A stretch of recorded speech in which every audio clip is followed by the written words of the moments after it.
네, 안녕하십니까. 성동광진교육지원청 평생교육건강과 홍민희 주무관입니다. 오늘 이 시간에는 친환경 유치원 급식 예산 업무 이해하기 제1강 인건비의 종류와 특징에 대해서 배워보는 시간을 가지도록 하겠습니다. 들어가기 전에 앞서서 친환경 유치원 급식 예산에서 인건비가 나오는 직종은 크게 세 가지가 있습니다. 첫 번째, 영양사 혹은 영양교사. 두 번째, 조리사와 조리원. 마지막으로 급식 보조 인력이 있는데 직종별로 자주 나오는 질문에 대해서 한번 Q&A 형식으로 설명을 드리는 시간을 가져볼까 합니다. 자, 우선 영양교사입니다. 여기 나와 있는 세 가지 질문 정도를 우리가 주로 꼽을 수 있는데 하나씩 저와 같이 살펴보도록 하겠습니다. 자, 첫 번째 이겁니다. 학교급식법 적용 대상 유치원. 자, 학교급식법 적용 대상 유치원 예전에는 100명 그리고 지금은 50명 기준으로 최근에 개정이 됐는데 개정된 기준에 따른 지침은 아직 나오지 않았으니까 과거 기준 100명 기준으로 한번 이야기를 해보겠습니다. 네, 어쨌건 영양사 혹은 영양교사를 고용을 해야 된다는 이야기는 어디서 들어본 것 같은데 지금 보면 영양교사만 인건비를 지원한다는 이야기를 들으셨을 겁니다. 자, 그러면 영양사를 고용하면 절대로 인건비가 나오지 않는 걸까요? 그렇지는 않습니다. 언제부터 일한 영양사냐에 따라서 다른데 21년 1월 30일에 학교급식법이 개정되었을 때 생긴 근거 조문이기 때문에 그 전부터 일을 한 영양사가 있으면 그 영양사의 경우에는 계속해서 고용관계를 이어나가는 것은 가능합니다.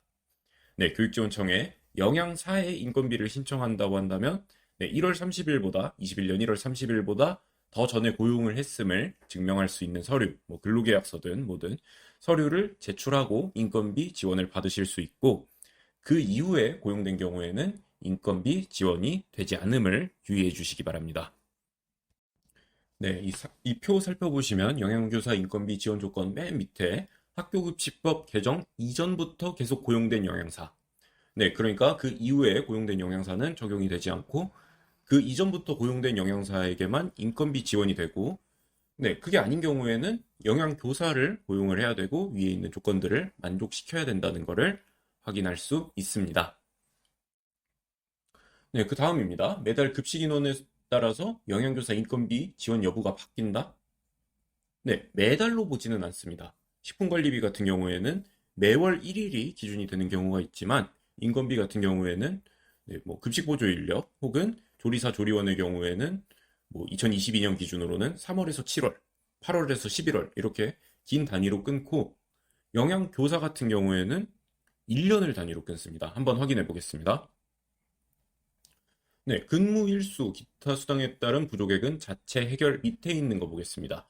매년 10월 정보 공시 기준으로 그러니까 무슨 말이죠? 매년 10월, 1년에 한 번만 확인을 한다는 의미입니다. 그래서 1년 사이에 적용 기준 원화수 밑으로 내려왔다가 다시 올라갔다가 하는 거는 크게 신경을 쓰지 않아도 무방하다는 이야기고 이 질문에 이어서 그 다음 질문 보도록 하겠습니다.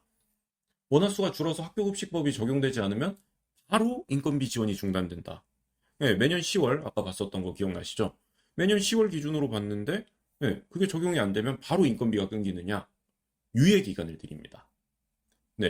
만약에 그 기준을 충족하지 못했다면 유예 기간을 그 다음 달까지 들여서 11월까지는 인건비가 지원이 된다는 점을 알려드립니다. 아까 봤었던 거랑 똑같은 슬라이드인데 저기 맨 마지막에 적혀있죠?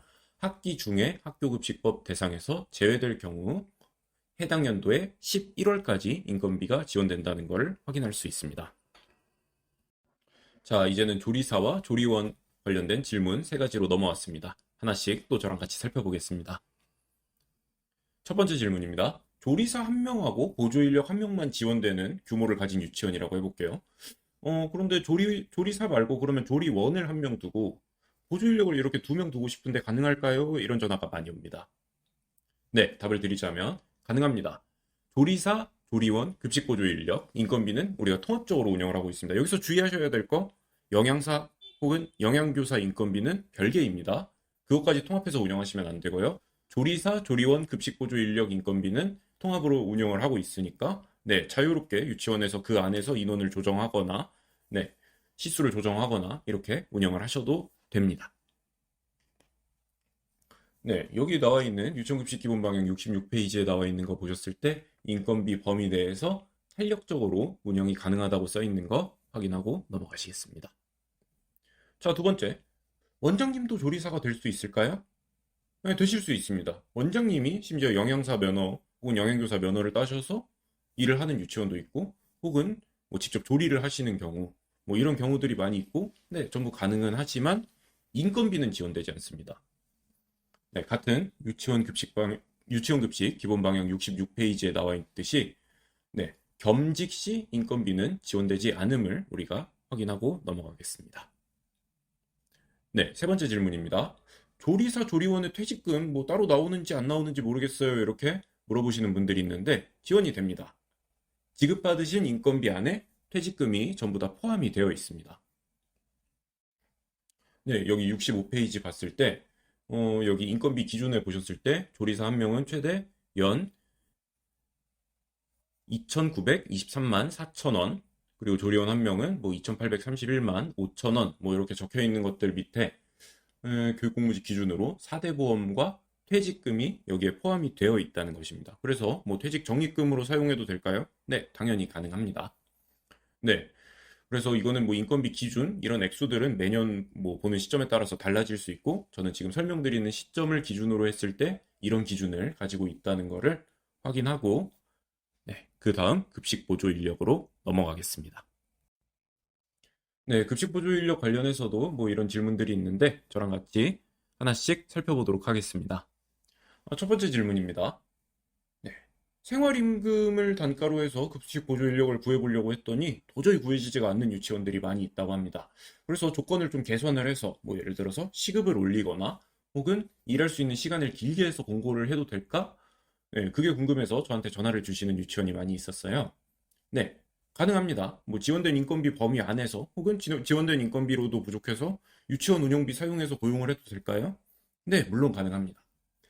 자, 시급을 올리는 거는 그렇다 치더라도 급식 보조 인력은 일단 초단시간 근로를 원칙으로 했기 때문에 초단시간 근로가 뭔지에 대해서는 이따 뒤에서 조금 더 알아보겠지만, 초단시간 근로를 원칙으로 하기 때문에 시간을 늘리는 건 좀 조심해 주셔야 돼요. 왜냐하면 시간을 늘리게 되면 4대 보험이 전부 다, 그러니까 4개 다 적용이 되고, 그리고 퇴직금을 주셔야 될 의무도 발생을 하기 때문에 만약에 그렇게 됐을 때는, 네, 그 부분에 대해서는 유치원 자체 운영비로밖에 할 수가 없다는 거 확인을 하고 넘어가 주셔야 됩니다. 자, 두 번째 질문입니다. 다른 직종, 뭐 예를 들어서 3세대 하모니 선생님이 뭐 급식 보조도 같이 해주시고 뭐 이분한테 이 인건비까지 얹어서 드려도 될까요? 이렇게 물으신 유치원들이 있습니다. 네, 원장님이 조리사 겸직하는 거랑 비슷한 얘기입니다. 겸직 자체는 되지만 인건비는 따로 지원이 되지 않습니다. 네, 여기 보시게 되면, 네, 아까 첫 번째 얘기 나왔었던 거 15시간 넘기는 경우 안 된다는 거 이야기가 나오죠. 안 된다기보다는 더 정확하게 얘기를 하자면 15시간을 넘기는 경우에 발생하는 수당, 네, 이런 거는 자체적으로 유치원 자체 운영비로 해결을 하셔야 된다는 거랑, 겸직 시 지원이 되지 않는 거는 급식 보조 인력에 대해서도 마찬가지라는 거 확인하고 넘어가겠습니다. 자, 오늘의 마지막 질문입니다. 급식 보조 인력도 퇴직금이 나올까? 이건 이미 결론을 알고 있죠? 네, 앞에서 설명드렸듯이 초단시간 근로자는 퇴직금이 지원이 되지 않기 때문에 급식 보조 인력은 퇴직금이 나오지 않습니다. 그래서 그 다음에 제가 자세히 설명해 드린다고 한 근거에 대해서 살펴보도록 하겠습니다. 4조 1항 다만 뒤에부터 볼게요. 네, 계속 근로기간이 1년 미만인 근로자 4주간을 평균하여 여기서부터 1주간의 소정 근로시간이 15시간 미만인 근로자에게는 이걸 적용하지 않는다고 써 있습니다. 지금까지 성동광진교육지원청 평생교육관광과 홍민이었습니다. 경청해주신 여러분 대단히 감사합니다.